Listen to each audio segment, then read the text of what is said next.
Hello YouTubers, this is Brian again from Van and Solar Adventures, and I have a lot of subscribers that want some advice on solar chargers, and I get a common question: which is better, the Yeti or the Goal Zero solar lithium, the Goal Zero Yeti 1400 or the Inergy Kodiak 1100? Which is better?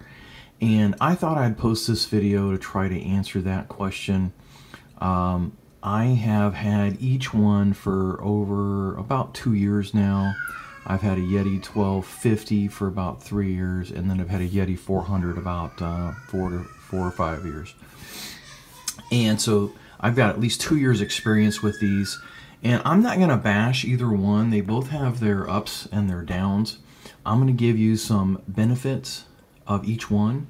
I'm going to give you some negatives for each one, and at the end I'm going to tell you my favorite. So if you want to fast forward, you can do that to see the favorite. Okay, so real quick, the Yeti, I have had much better customer service. It's a larger company. They stand by their warranty. They use common non-proprietary connectors, whereas the Kodiak uses a proprietary connector that almost no one else uses in the solar industry. The Yeti has a better inverter. It's stronger, higher output. They have outstanding customer service. They cover my unit. It was 6 months out of warranty, and the unit would not turn on. So yes, it does have a quality issue. So 6 months out of the warranty, I contacted them, and they replaced it for free. No shipping charge, no cost charge. So as far as the bad things about the Goal Zero Yeti, it's worse solar charging capacity. It's reduced solar charging capacity. So I believe it says 360 watt max input here, whereas the Kodiak has 600 maximum input. But you know what? Because both cables melted on me, both the Yeti and the Kodiak cables melted on me, neither of them have cables that are capable of handling that high of wattage. So I wouldn't necessarily go by this max input for your decision here. What else? Again, the bad things about the Yeti: it's 2 times heavier. It's 45 pounds versus the Kodiak is 20 pounds. So it's 2 times heavier. The Yeti has a more sensitive lithium chemistry to cold, extreme cold, and extreme heat. It'll shut down, whereas the Kodiak will operate for a longer period in either extreme. So now let's talk about the Kodiak. The Kodiak, again, 2 times lighter. It's got 2 times the solar input capacity. It's got a 30 amp plug. It's got a 30 amp plug right there, whereas the Yeti does not. It has more AC outputs. You got 6 outputs. You got 2 12 volts. You got 4 USBs. The Yeti, you have 2 outlets. You have 1 12 volt. You have 2 USBs. So there's more outputs. So that's kind of a nice benefit. Both of them you can change, so I'm not too worried about that. Again, also the Kodiak has slightly higher charging efficiency, so you get more charge input with the provided solar input, so a little bit higher efficiency. But the Yeti with the MPP charging module, it also has a pretty good input. As far as Energy, the customer service, they're a much smaller company. They have worse customer service.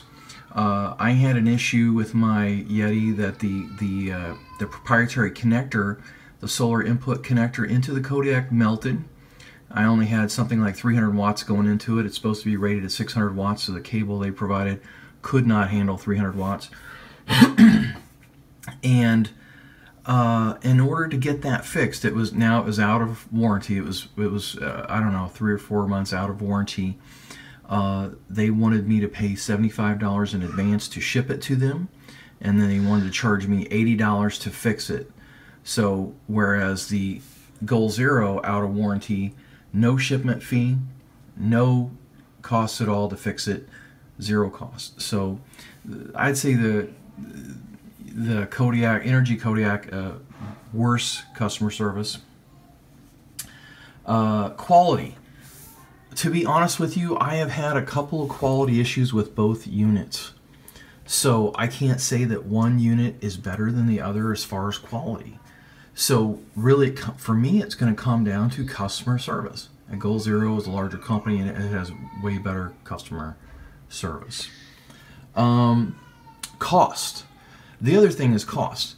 Both units are right around $1,800. The Goal Zero is $1,800.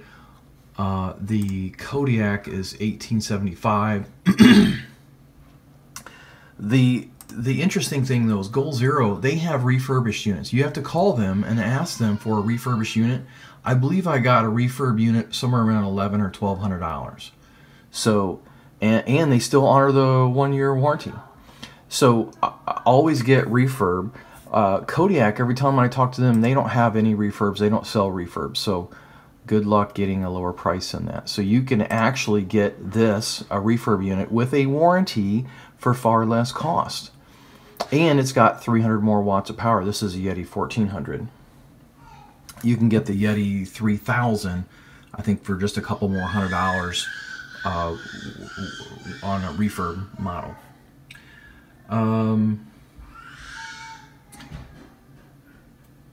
As far as my favorite, the Kodiak is nice because it's 20 pounds.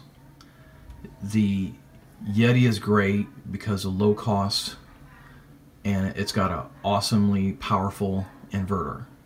If I could only choose one unit, I think I would go with the Yeti 1400. A couple reasons. One is the lower cost, around $1,200 or $1,100 refurbished, better customer service, better inverter, non-proprietary connectors, solar input connectors. So they use standard connectors, so you don't have to get all kinds of adapters. Bigger company, a lot more accessories.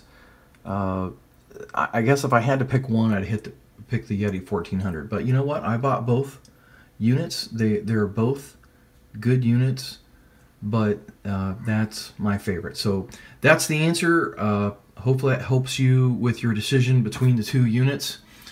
Good luck with your decision, and you might want to contact both companies and check the best price on refurb unit, and go from there. Have a good day.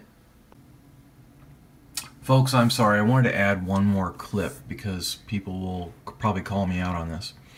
The Energy Kodiak says battery life expectancy up to 2,000 cycles or 10 years. The Yeti 1400 says life cycles 500 cycles to 80% capacity.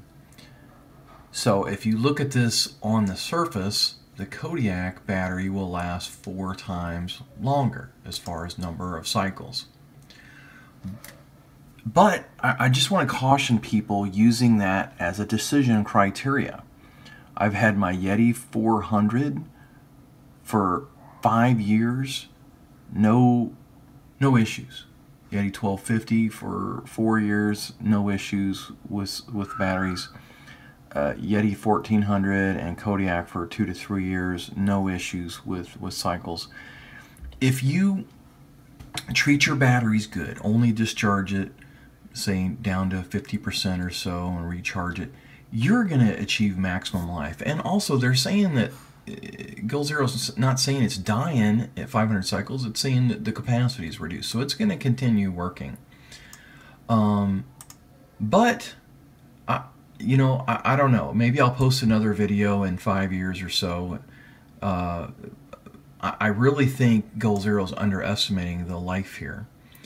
But if you're gonna really cycle yours every single day, really down to 20% or something every day, if you're a super heavy power user, maybe that would be a decision for you to get the Kodiak with 2,000 cycles or 10 years.